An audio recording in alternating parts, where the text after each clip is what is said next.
The Theravada collection on monastic law, a translation of the Pali Vinaya Pitaka into English, translated by Bhikkhu Brahmali and read by Angus Cargill. The training rule on alms meals at public guest houses. Origin story, first sub-story. At one time, when the Buddha was staying at Savatthi in Anathapindika's monastery, a certain association was preparing an alms meal at a public guest house not far from Savatthi. Then, after robing up in the morning, the monks from the group of 6 took their bowls and robes and entered Savatthi for alms. Not getting anything, they went to that public guest house. Because it was a long time since they had been there, people served them respectfully. A second and a third day, those monks did the same thing. Then they thought, what's the point of returning to the monastery? Tomorrow we'll just have to come back here. So they stayed on, right there, eating alms at the guest house, while the monastics of other religions left. People complained and criticized them. How can the Sakyan monastics stay on, eating alms at the guest house? We don't prepare the alms food just for them. We prepare it for everyone. The monks heard the complaints of those people, and the monks of few desires complained and criticized those monks. How could the monks from the group of 6 stay on, eating alms at a public guest house? Is it true, monks, that you did this? It's true, sir. The Buddha rebuked them. Foolish men, how could you do this? This will affect people's confidence. And monks, this training rule should be recited like this. Preliminary ruling. If a monk eats more than 1 alms meal at a public guest house, he commits an offense entailing confession. In this way, the Buddha laid down this training rule for the monks. Second sub-story. Soon afterwards, Venerable Sariputta was travelling through the Kosalan country on his way to Savatthi when he came to a public guest house. Because it was a long time since he had been there, people served him respectfully.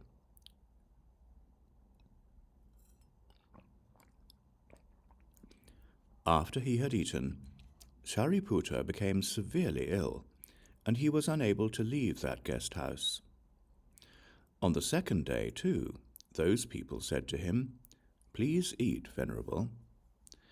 But since he knew that the Buddha had prohibited eating alms at a public guest house after staying on, and because he was afraid of wrongdoing, he did not accept. As a consequence, he missed his meal. When he arrived at Savatthi, he told the monks what had happened, and they in turn told the Buddha. Soon afterwards, the Buddha gave a teaching and addressed the monks. Monks, I allow a sick monk to stay on at a public guest house and eat alms there. And so, monks, this training rule should be recited like this. Final ruling. If a monk who is not sick eats more than 1 alms meal at a public guest house, he commits an offense entailing confession.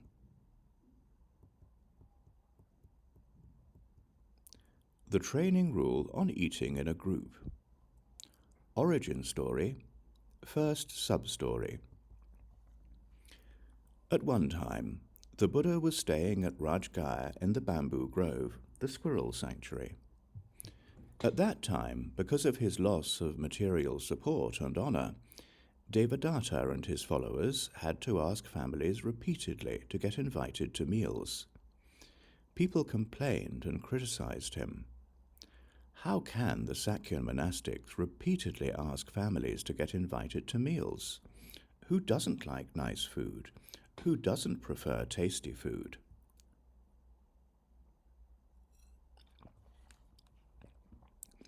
The monks heard the complaints of those people, and the monks of few desires complained and criticized those monks. How can Devadatta and his followers repeatedly ask families to get invited to meals. Is it true, Devadatta, that you do this? It's true, sir. The Buddha rebuked him. Foolish man, how can you do this? This will affect people's confidence. And monks, this training rule should be recited like this. First, preliminary ruling. If a monk eats in a group, he commits an offense entailing confession. In this way, the Buddha laid down this training rule for the monks. Second sub-story. Soon afterwards, people invited sick monks to a meal, but knowing that the Buddha had prohibited eating in a group, and being afraid of wrongdoing, they did not accept. They told the Buddha. Soon afterwards, he gave a teaching and addressed the monks.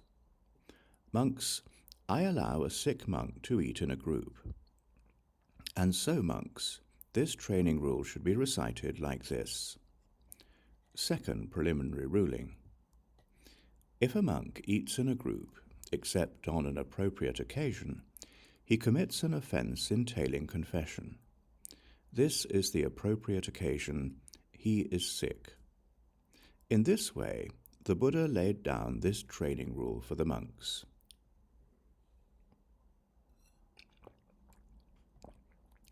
Third sub-story. Soon afterwards, during the robe-giving season, people prepared a meal together with robe cloth and then invited the monks, saying, "We wish to offer a meal and then give robe cloth." But knowing that the Buddha had prohibited eating in a group, and being afraid of wrongdoing, they did not accept. As a result, they only got a small amount of robe cloth. They told the Buddha, "Monks, I allow you to eat in a group during the robe-giving season." And so, monks, this training rule should be recited like this. If a monk eats in a group, except on an appropriate occasion, he commits an offense entailing confession. These are the appropriate occasions. He is sick. It is the robe-giving season. In this way, the Buddha laid down this training rule for the monks. Fourth sub-story. Soon afterwards, people invited the robe-making monks for a meal. But knowing that the Buddha had prohibited eating in a group, and being afraid of wrongdoing, they did not accept. They told the Buddha, "Monks, I allow you to eat in a group at a time when you are making robes." And so, monks, this training rule should be recited like this. Fourth preliminary ruling. If a monk eats in a group, except on an appropriate occasion, he commits an offense entailing confession. These are the appropriate occasions. He is sick. It is the robe-giving season. It is a time of making robes. In this way, the Buddha laid down this training rule for the monks.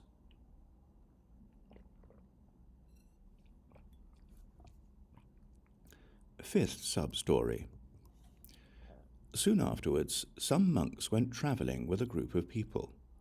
The monk said to those people, "Please wait a moment while we walk for alms." They replied, "Venerables, please eat right here." But knowing that the Buddha had prohibited eating in a group and being afraid of wrongdoing, they did not accept. They told the Buddha, "Monks, I allow you to eat in a group when you are travelling."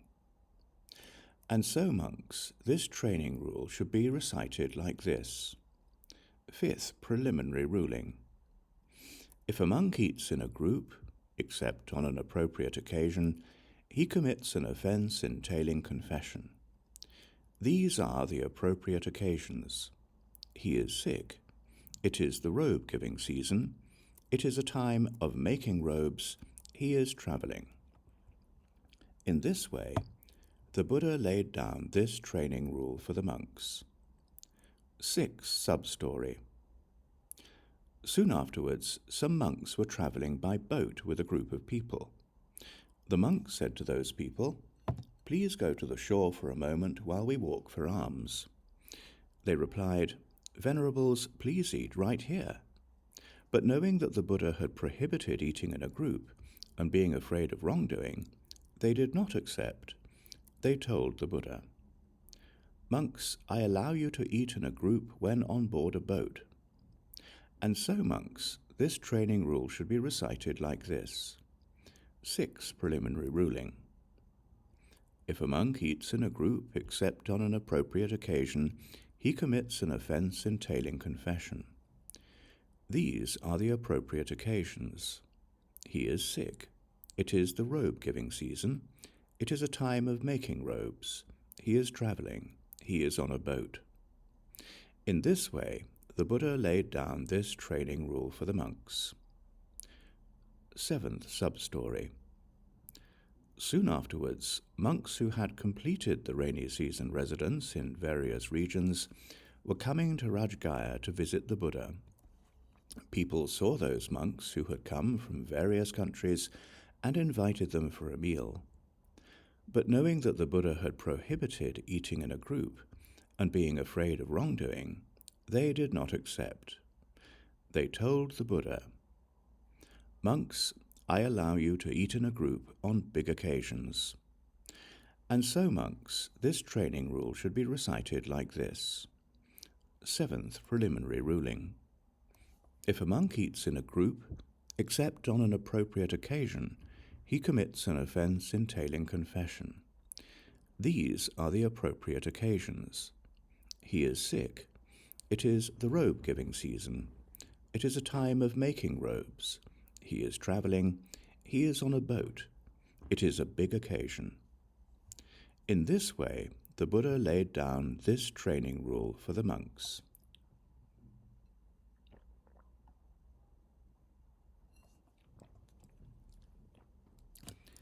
8th sub-story. Soon afterwards, a relative of King Seniya Bimbisara of Magadha, who had gone forth with the Ajivaka ascetics, went to the king and said, "Great king, I wish to make a meal for the monastics of all religions." "That's fine, sir, if you first feed the Sangha of monks headed by the Buddha." "I'll do that." And he sent a message to the monks, "Please accept a meal from me tomorrow." But knowing that the Buddha had prohibited eating in a group, and being afraid of wrongdoing, they did not accept. That Ajivaka ascetic then went to the Buddha, exchanged pleasantries with him, and said, "Good Gautama has gone forth, and so have I. One who has gone forth should receive alms from another who has gone forth. Good Gautama, please accept a meal from me tomorrow together with the Sangha of monks." The Buddha consented by remaining silent. The Ajivaka understood that the Buddha had consented, and he left. Soon afterwards, the Buddha gave a teaching and addressed the monks. "Monks, I allow you to eat in a group when the meal is given by a monastic." And so, monks, this training rule should be recited like this. Final ruling. If a monk eats in a group, except on an appropriate occasion, he commits an offense entailing confession. These are the appropriate occasions. He is sick. It is the robe-giving season. It is a time of making robes. He is traveling. He is on a boat. It is a big occasion. It is a meal given by a monastic.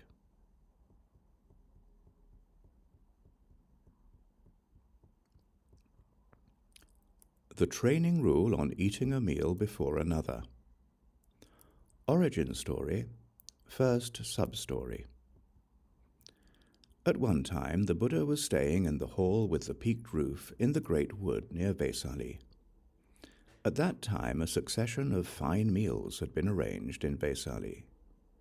A certain poor worker thought, "Why don't I prepare a meal? It must be really worthwhile, seeing as these people prepare a meal with such respect." He then went to his boss, Kira, and said, "Sir, I wish to prepare a meal for the Sangha of monks headed by the Buddha. Please give me my salary." Because Kira also had faith and confidence, he gave the worker his salary and much extra. Soon afterwards, that worker went to the Buddha, bowed, sat down, and said, "Sir, please accept a meal from me tomorrow, together with the Sangha of monks." "The Sangha is large." "No problem. I've prepared much jujube, supplemented with jujube drinks." The Buddha consented by remaining silent, and the worker understood. He got up from his seat, circumambulated the Buddha with his right side toward him, and left. The monks heard that a poor worker had invited the Sangha of monks headed by the Buddha on the following day for a meal supplemented with jujube drinks, and so they ate in the morning after walking for alms. When people heard that a poor worker had invited the Sangha of monks headed by the Buddha for a meal, they brought much food of various kinds to him. The following morning that worker prepared his food and then had the Buddha informed that the meal was ready. The Buddha robed up, took his bowl and robe, and together with the Sangha of monks went to the house of that poor worker, where he sat down on the prepared seat in the dining hall. The worker served the monks, but they kept saying, "Give just a little." "Venerables, don't accept so little because you think I'm just a poor worker. I've prepared much food of various kinds. Please accept as much as you like." "We're not accepting so little because of that, but because we ate in the morning after walking for alms." That poor worker complained and criticized them. "How could the venerables eat elsewhere when invited by me? Am I not able to give as much as they need?" The monks heard the complaints of that worker, and the monks of few desires complained and criticized those monks. How could those monks eat elsewhere when invited for a meal? Is it true, monks, that monks did this? "It's true, sir." The Buddha rebuked them. "How could those foolish men do this? This will affect people's confidence. And monks, this training rule should be recited like this. First preliminary ruling. If a monk eats a meal before another, he commits an offense entailing confession. In this way, the Buddha laid down this training rule for the monks. Second sub-story. Soon afterwards, a certain monk became sick. Another monk took some alms food, went to that monk, and told him to eat it. "I can't. I'm expecting another meal." But since that alms food only arrived at midday, that monk did not get to eat as much as he had intended. They told the Buddha. Soon afterwards, the Buddha gave a teaching and addressed the monks. "Monks, I allow a sick monk to eat a meal before another. And so, monks, this training rule should be recited like this. Second preliminary ruling. If a monk eats a meal before another, except on an appropriate occasion, he commits an offense entailing confession. This is the appropriate occasion. He is sick."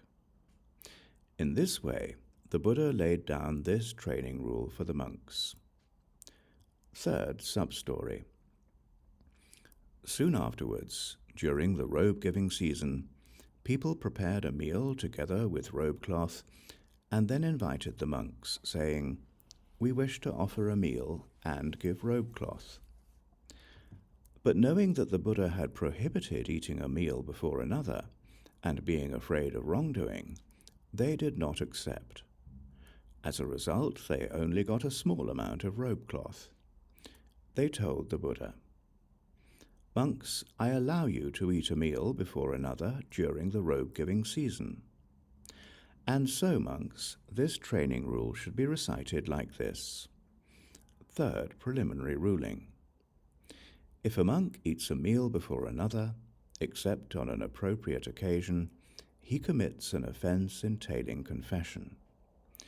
These are the appropriate occasions. He is sick. It is the robe-giving season. In this way, the Buddha laid down this training rule for the monks. Fourth sub-story. Soon afterwards, people invited the robe-making monks for a meal. But knowing that the Buddha had prohibited eating a meal before another, and being afraid of wrongdoing, they did not accept. They told the Buddha, "Monks, I allow you to eat a meal before another at a time when you are making robes. And so, monks, this training rule should be recited like this. Final ruling. If a monk eats a meal before another, except on an appropriate occasion, he commits an offense entailing confession. These are the appropriate occasions. He is sick. It is the robe-giving season. It is a time of making robes." In this way, the Buddha laid down this training rule for the monks. Fifth sub-story. Soon afterwards, after robing up in the morning, the Buddha took his bowl and robe and went to a certain family with Venerable Ananda as his attendant. He sat down on the prepared seat, and the people there gave cooked food. Being afraid of wrongdoing, Ananda did not accept it. The Buddha said, "Accept it, Ananda." "I can't, sir. I'm expecting another meal." "Well then, Ananda, assign that meal to someone else, and then receive this." Soon afterwards, the Buddha gave a teaching and addressed the monks. "Monks, I allow you to eat a meal before another if you assign the other meal to someone else. And monks, this is how it should be assigned. I give my expected meal to so-and-so."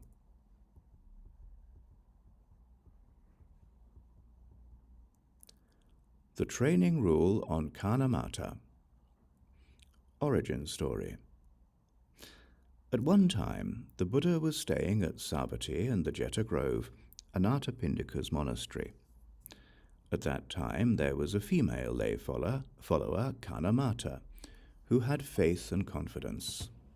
She had a daughter, Kana, who had been given in marriage to a man in a certain village. On one occasion, Kana went to her mother's house on some business. Kana's husband sent her a message. "Please come, Kana, I want you back." Kanamata thought, "It's shameful to go empty-handed," and she baked some pastries. Just when the pastries were finished, an alms-collecting monk entered Kanamata's house, and she gave him some. After leaving, he told another monk, and he too was given pastries, and the same happened a third time. At that, all the pastries were gone. A second time, Kana's husband sent her the same message, and everything unfolded as before. A third time, he sent the same message, adding, "If Kana doesn't come, I'll find another wife." But once again, all the pastries were given to monks. Kana's husband found another wife, and when Kana heard what had happened, she cried. Soon afterwards, after robing up in the morning, the Buddha took his bowl and robe and went to Kanamata's house, where he sat down on the prepared seat. Kanamata approached the Buddha, bowed, and sat down. The Buddha asked her why Kana was crying, and she told him what had happened. After instructing, inspiring, and gladdening her with a teaching, the Buddha got up from his seat and left. Soon afterwards, a certain caravan was ready to go south from Rajgaya. An alms-collecting monk went up to that caravan to get alms food, and a lay follower gave him flour products. After leaving, that monk told another monk, and he too was given flour products. And the same happened a third time. At that, all his provisions were gone. That lay follower said to the other people in the caravan, "Sirs, please wait 1 day. I've given my provisions to the monks. I need to prepare more." "We can't wait. The caravan is already on its way." And they left. After preparing provisions, that lay follower followed after the caravan, but he was robbed by thieves. People complained and criticized them. How can the Sakyan monastics receive without moderation? This man gave to them, and then, because he was following after the caravan, he was robbed by thieves. The monks heard the complaints of those people, and they told the Buddha. Soon afterwards he gave a teaching and addressed the monks. "Well then, monks, I will lay down a training rule for the following 10 reasons. For the well-being of the Sangha, for the comfort of the Sangha, for the restraint of bad people, for the ease of good monks, for the restraint of the corruptions relating to the present life, for the restraint of the corruptions relating to future lives, to give rise to confidence in those without it, to increase the confidence of those who have it, for the longevity of the true teaching, and for supporting the training. And monks, this training rule should be recited like this. Final ruling. If a monk goes to a family and is invited to take pastries or baked goods, he may accept 2 or 3 bowlfuls if he wishes. If he accepts more than that, he commits an offense entailing confession. If he accepts 2 or 3 bowlfuls, he should take it away and share it with the monks. This is the proper procedure.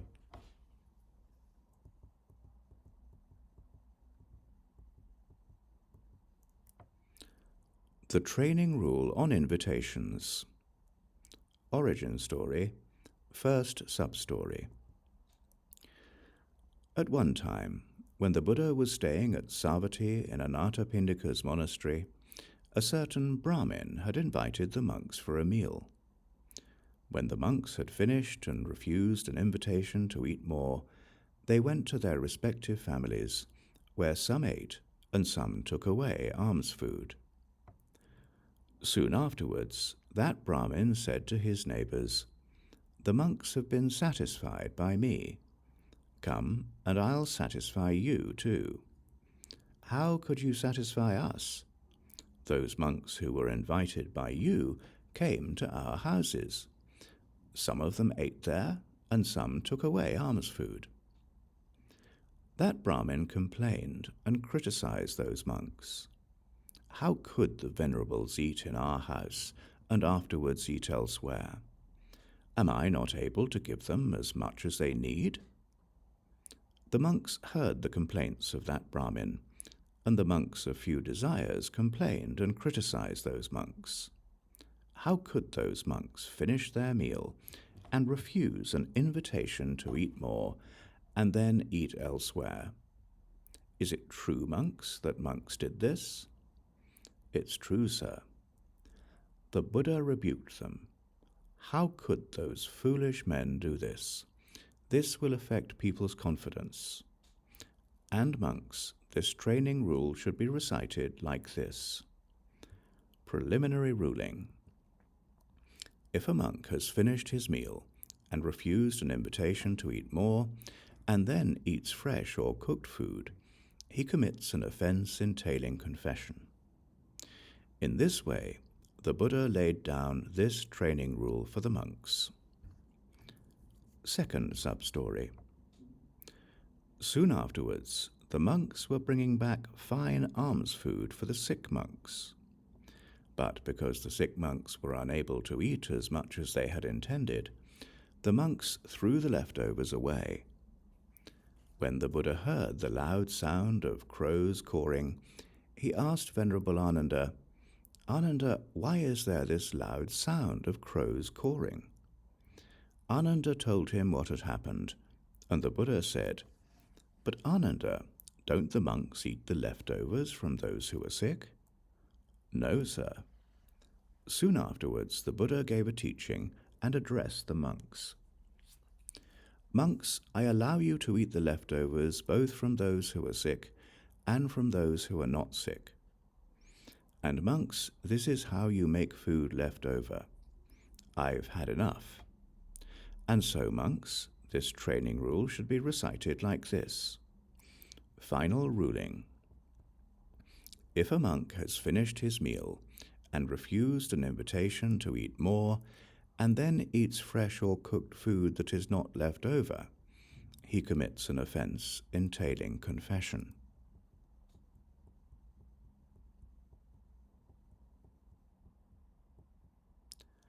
The second training rule on invitations. Origin story. At one time, the Buddha was staying at Savatthi in the Jeta Grove, Anathapindika's monastery. At that time, 2 monks were travelling through the Kosalan country on their way to Savatthi. One monk misbehaved, and the other said to him, "Don't do that, it's not allowable." Because of that, the first monk became resentful. They then carried on to Savatthi. Soon afterwards, an association in Savatthi was offering a meal to the Sangha. When the second monk had finished his meal and refused an invitation to eat more, the resentful monk brought back some alms food from his own family. He then said to the other, "Please eat." "There's no need, I'm full." "The alms food is nice, please eat." And because he was pressured, he ate the alms food. The resentful monk then said to him, "Who are you to correct me when you eat food that's not left over, even though you have finished your meal and refused an invitation to eat more? Shouldn't you have told me? Shouldn't you have asked?" The second monk told the monks what had happened, and the monks of few desires complained and criticized the other. How could a monk invite another monk to eat food that's not left over when the other has finished his meal and refused an invitation to eat more? "Is it true, monk, that you did this?" "It's true, sir." The Buddha rebuked him. "Foolish man, how could you do this? This will affect people's confidence." And monks, this training rule should be recited like this. Final ruling. If a monk invites a monk whom he knows has finished his meal and refused an invitation to eat more, to eat fresh or cooked food that is not left over, saying, "Here, monk, eat," aiming to criticize him, then when the other has eaten, he commits an offense entailing confession.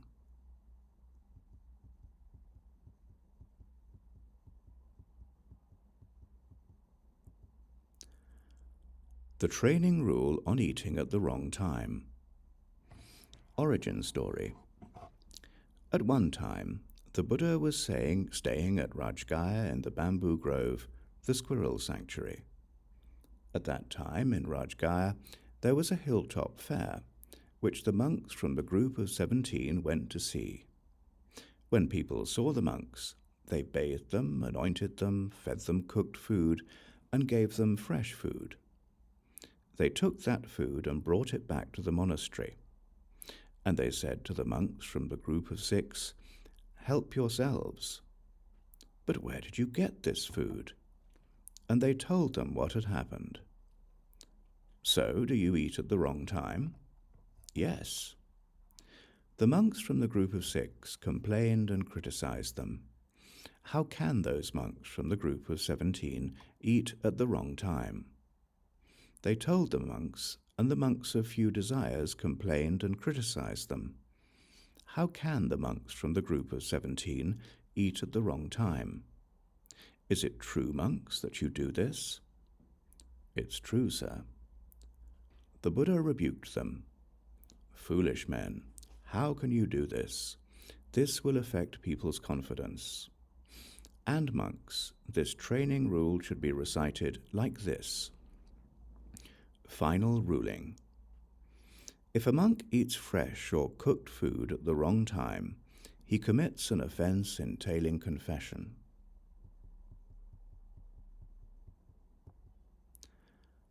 The training rule on storing. Origin story. At one time, the Buddha was staying at Savatthi in the Jeta Grove Anathapindika's monastery. At that time, Venerable Bellattasissa, Venerable Ananda's preceptor, was staying in the wilderness. After walking for alms, he brought plain boiled rice back to the monastery, where he dried and stored it. Whenever he got hungry, he moistened and ate it. As a result, he only went to the village for alms after a long time. The monks asked him, "Why do you only go for alms after such a long time?" And he told them, "But do you eat food that you've stored?" "Yes." The monks of few desires complained and criticized him. "How can Venerable Bellattasissa eat food that he has stored? Is it true, Bellattasissa, that you do this?" "It's true, sir." The Buddha rebuked him. "Bellattasissa, how can you do this? This will affect people's confidence. And monks, this training rule should be recited like this. Final ruling. If a monk eats fresh or cooked food that he has stored, he commits an offense entailing confession.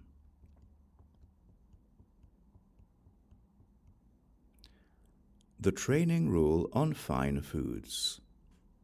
Origin story. First sub-story. At one time, when the Buddha was staying at Savatthi in Anathapindika's monastery, the monks from the group of 6 were eating fine foods that they had requested for themselves. People complained and criticized them. How can the Sakya monastics eat fine foods that they have requested for themselves? Who doesn't like nice food? Who doesn't prefer tasty food? The monks heard the complaints of those people, and the monks of few desires complained and criticized those monks. How can the monks from the group of 6 eat fine foods that they have requested for themselves? Is it true, monks, that you do this? It's true, sir. The Buddha rebuked them. Foolish men, how can you do this? This will affect people's confidence.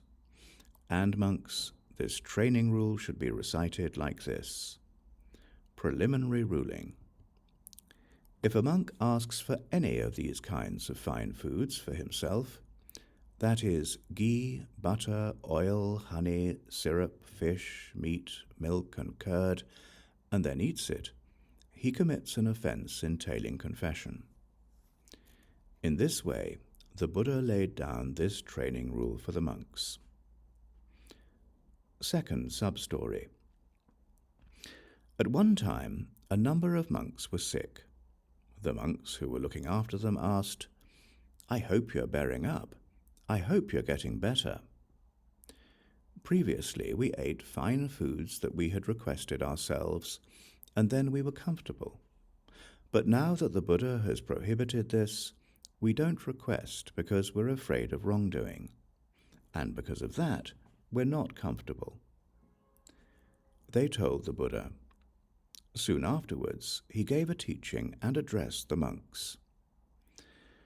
"Monks, I allow a sick monk to eat fine foods that he has requested for himself. And so, monks, this training rule should be recited like this. Final ruling. If a monk who is not sick asks for any of these kinds of fine foods for himself, that is, ghee, butter, oil, honey, syrup, fish, meat, milk, and curd, and then eats it, he commits an offense entailing confession. Definitions.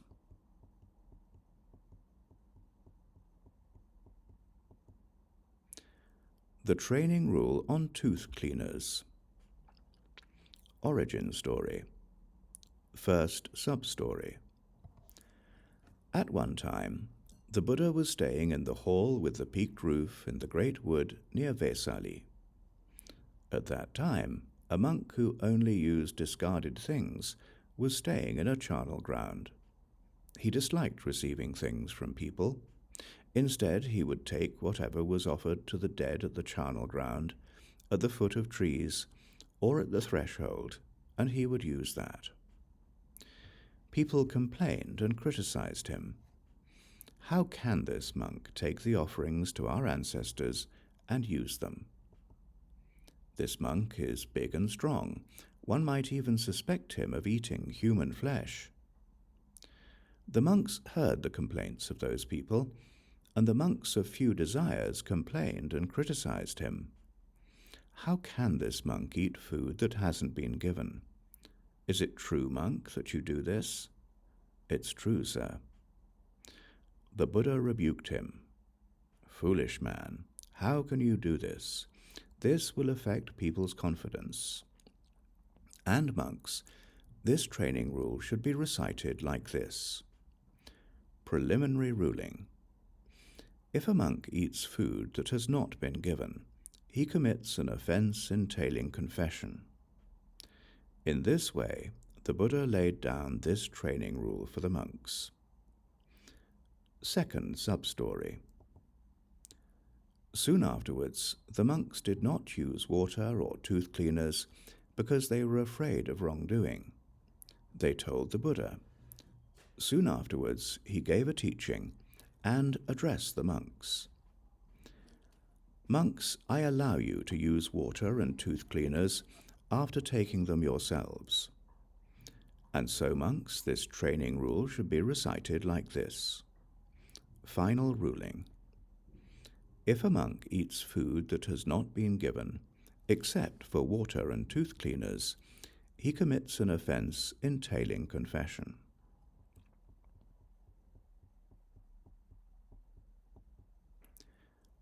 The training rule on naked ascetics. Origin story. At one time, when the Buddha was staying in the hall with the peaked roof in the great wood near Vesali, the Sangha had an abundance of fresh food. Venerable Ananda told the Buddha, who said, "Well then, Ananda, give the pastries to those who take leftovers." "Yes, sir." Ananda had them sit in a row and gave them one pastry each until he accidentally gave two to a female wanderer. The female wanderers sitting next to her said, "This monastic is your lover." "He's not. He gave me two, thinking they were one." And a second time, and a third time, Ananda gave them one pastry each, until he accidentally gave two to that same female wanderer. Once again, the female wanderers sitting next to her said to her, "This monastic is your lover." "He's not. He gave me two, thinking they were one." And they started to argue about whether or not they were lovers.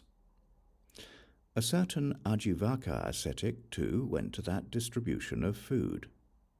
A monk mixed rice with a large amount of ghee and gave him a large lump. He took it and left. Another Ajivaka asked him, "Where did you get that lump?" "From the food distribution of the ascetic Gautama, that shaven-headed householder." Some lay followers overheard that conversation between those Ajivaka ascetics. They then went to the Buddha, bowed, sat down and said, "Sir, these monastics of other religions want to disparage the Buddha, the teaching and the Sangha. It would be good if the monks didn't personally give anything to the monastics of other religions." After the Buddha had instructed, inspired, and gladdened those lay followers with a teaching, they got up from their seats, bowed down, circumambulated him with their right sides toward him, and left. Soon afterwards, the Buddha gave a teaching and addressed the monks. "Well then, monks, I will lay down a training rule for the following 10 reasons. For the well-being of the Sangha, for the comfort of the Sangha, for the restraint of bad people, for the ease of good monks, for the restraint of the corruptions relating to the present life, for the restraint of the corruptions relating to future lives, to give rise to confidence in those without it, to increase the confidence of those who have it, for the longevity of the true teaching, and for supporting the training. And monks, this training rule should be recited like this. Final ruling. If a monk personally gives fresh or cooked food to a naked ascetic, to a male wanderer, or to a female wanderer, he commits an offence entailing confession.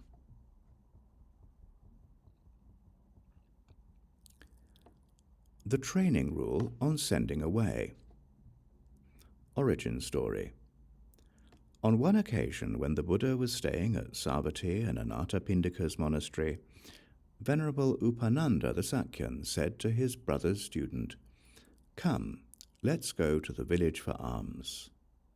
Then, without getting him any food, he sent him away, saying, "Go away.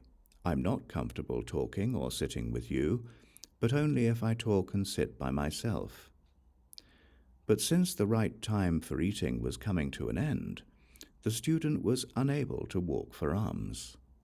And as he returned to the monastery, there was nobody offering food, and so he missed his meal. He then went to the monastery and told the monks what had happened. The monks of few desires complained and criticized Upananda. How could Venerable Upananda say to a monk, "Come, let's go to the village for alms," and then send him away without getting him any food? Is it true, Upananda, that you did this? It's true, sir. The Buddha rebuked him. Foolish man, how could you do this? This will affect people's confidence. And monks, this training rule should be recited like this. Final ruling. If a monk says to a monk, "Come, let's go to the village or town for alms," and then, whether he has had food given to him or not, sends him away, saying, "Go away, I'm not comfortable talking or sitting with you, but only if I talk and sit by myself," and he does so only for this reason and no other, he commits an offence entailing confession.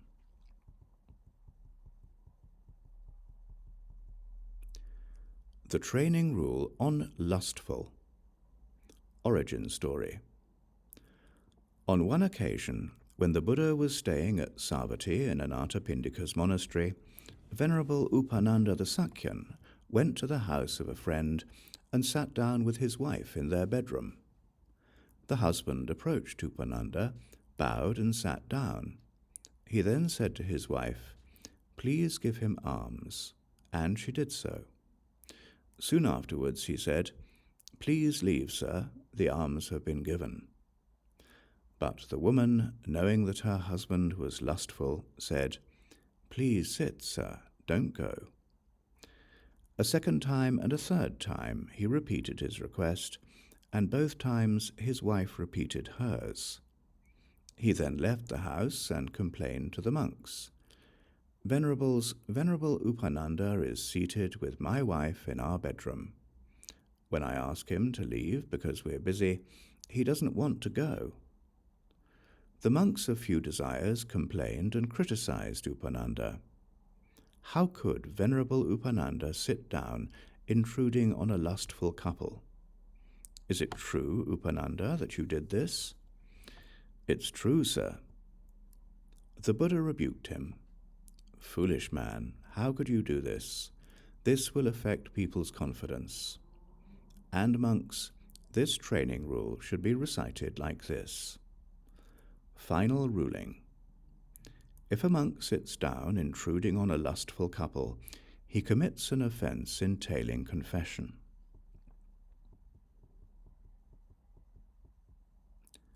The training rule on private and concealed. Origin story. On one occasion, when the Buddha was staying at Savatthi in Anathapindika's monastery, Venerable Upananda the Sakyan went to the house of a friend and sat down with his wife in private on a concealed seat. The husband complained and criticized him. How could Venerable Upananda sit with my wife in private on a concealed seat? The monks heard the complaints of that man, and the monks of few desires complained and criticized Upananda. How could Venerable Upananda sit in private on a concealed seat with a woman? Is it true, Upananda, that you did this? It's true, sir. The Buddha rebuked him. Foolish man, how could you do this? This will affect people's confidence. And monks, this training rule should be recited like this. Final ruling. If a monk sits down in private on a concealed seat with a woman, he commits an offense entailing confession.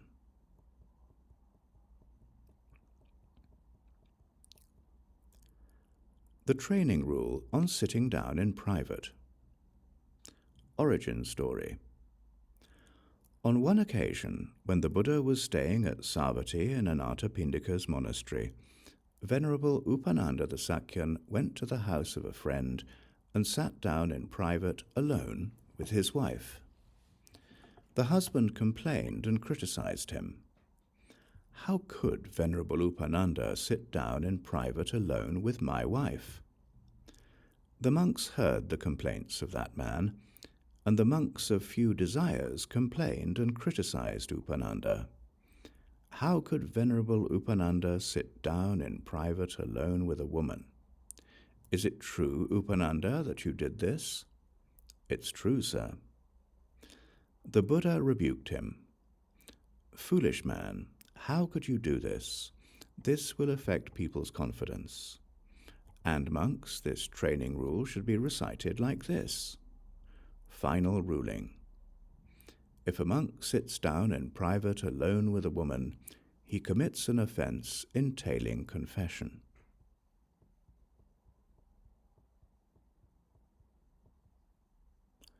The training rule on visiting.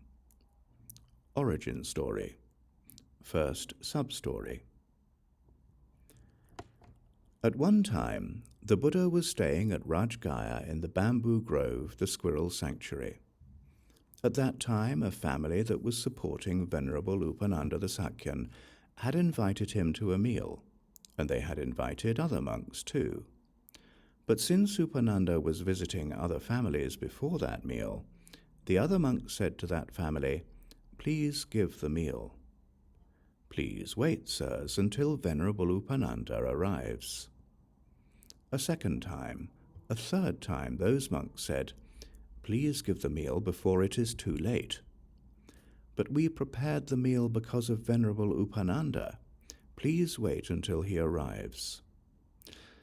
Then, after visiting those families, Upananda arrived late, and those monks did not eat as much as they had intended. The monks of few desires complained and criticized Upananda. How can Venerable Upananda visit families first when invited to a meal? Is it true, Upananda, that you do this? It's true, sir. The Buddha rebuked him. Foolish man, how can you do this? This will affect people's confidence. And monks, this training rule should be recited like this. First preliminary ruling.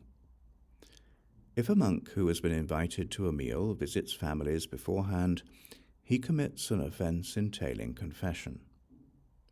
In this way, the Buddha laid down this training rule for the monks. Second sub-story. Soon afterwards, a family that was supporting Upananda sent fresh food to the Sangha.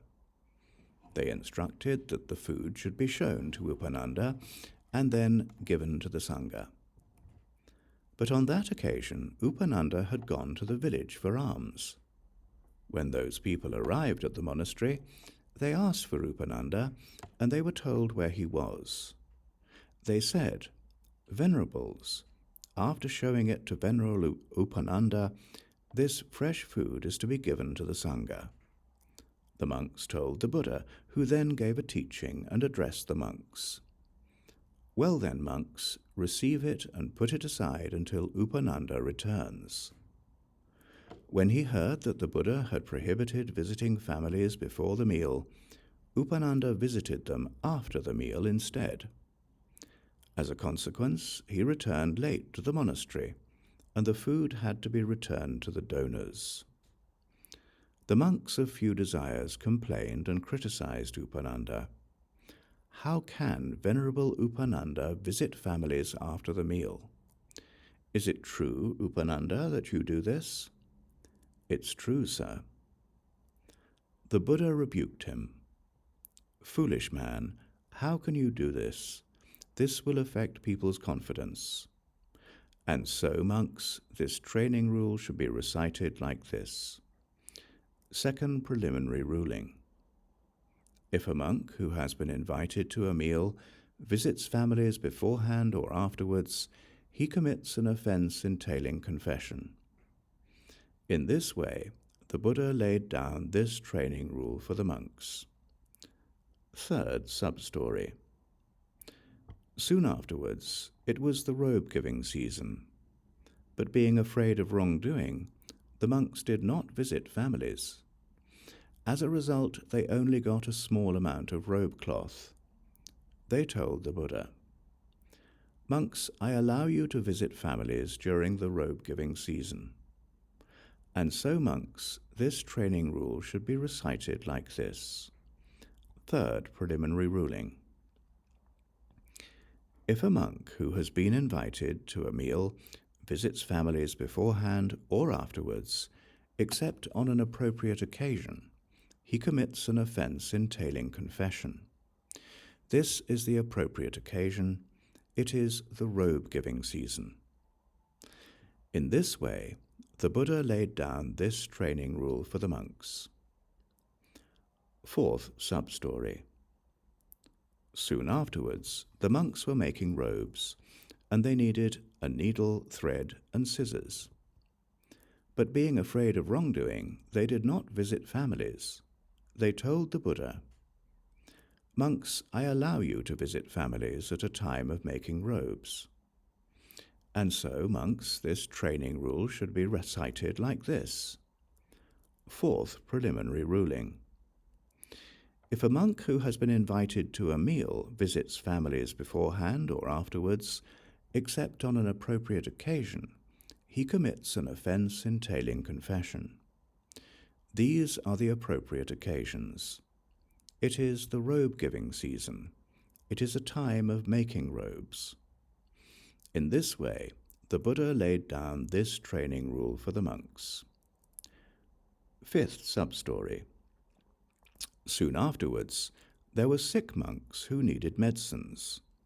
But being afraid of wrongdoing, the monks did not visit families. They told the Buddha, "Monks, I allow you to visit families after informing an available monk." And so, monks, this training rule should be recited like this. Final ruling. If a monk who has been invited to a meal visits families beforehand or afterwards without informing an available monk, except on an appropriate occasion, he commits an offense entailing confession. These are the appropriate occasions. It is the robe-giving season. It is a time of making robes.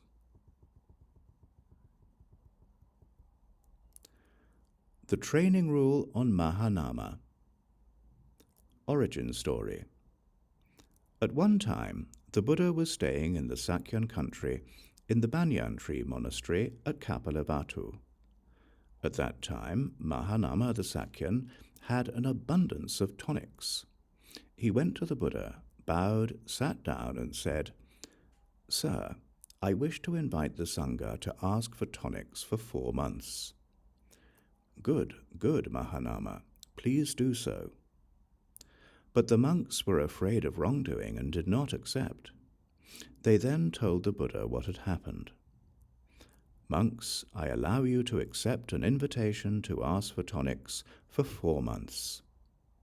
Yet the monks only asked Mahanama for a small amount of tonics, and so he still had an abundance. A second time he went to the Buddha, bowed, sat down, and said, "Sir, I wish to invite the Sangha to ask for tonics for a further 4 months." "Good, Good, Mahānāma, please do so. Again, the monks were afraid of wrongdoing and did not accept. They told the Buddha, Monks, I allow you to accept a further invitation. Once again, the monks only asked Mahānāma for a small amount of tonics, and so he still had an abundance. A third time he went to the Buddha, bowed, sat down and said, Sir, I wish to invite the Sangha to ask for tonics for life. Good, good, Mahānāma, please do so. Yet again, the monks were afraid of wrongdoing and did not accept. They told the Buddha, Monks, I allow you to accept a permanent invitation. At that time, the monks from the group of 6 were shabbily dressed and improper in appearance. Mahānāma criticized them. Venerables, why are you shabbily dressed and improper in appearance? Shouldn't one who has gone forth be suitably dressed and proper in appearance? The monks from the group of 6 developed a grudge against Mahānāma. Thinking of ways to humiliate him, it occurred to them, Mahānāma has invited the Sangha to ask for tonics. Let's ask him for ghee. They then went to Mahānāma and said, We need a dona measure of ghee. Please wait until tomorrow. People have gone to the cow pen to get ghee. You may come and get it in the morning. A second time, and a third time, the monks from the group of 6 said the same thing, and Mahānāma replied as before. They then said, Why do you give an invitation if you don't wish to give? Mahānāma complained and criticized them. How can they not wait for one day when asked? The monks heard the complaints of Mahānāma, and the monks of few desires complained and criticized those monks. How could the monks from the group of 6 not wait for one day when asked by Mahānāma? Is it true, monks, that you acted like this? It's true, sir. The Buddha rebuked them. Foolish men, how could you act like this? This will affect people's confidence. And monks, this training rule should be recited like this. Final ruling. A monk who is not sick may accept an invitation to ask for requisites for 4 months. If he accepts one beyond that limit, except if it is a further invitation or a permanent invitation, he commits an offense entailing confession.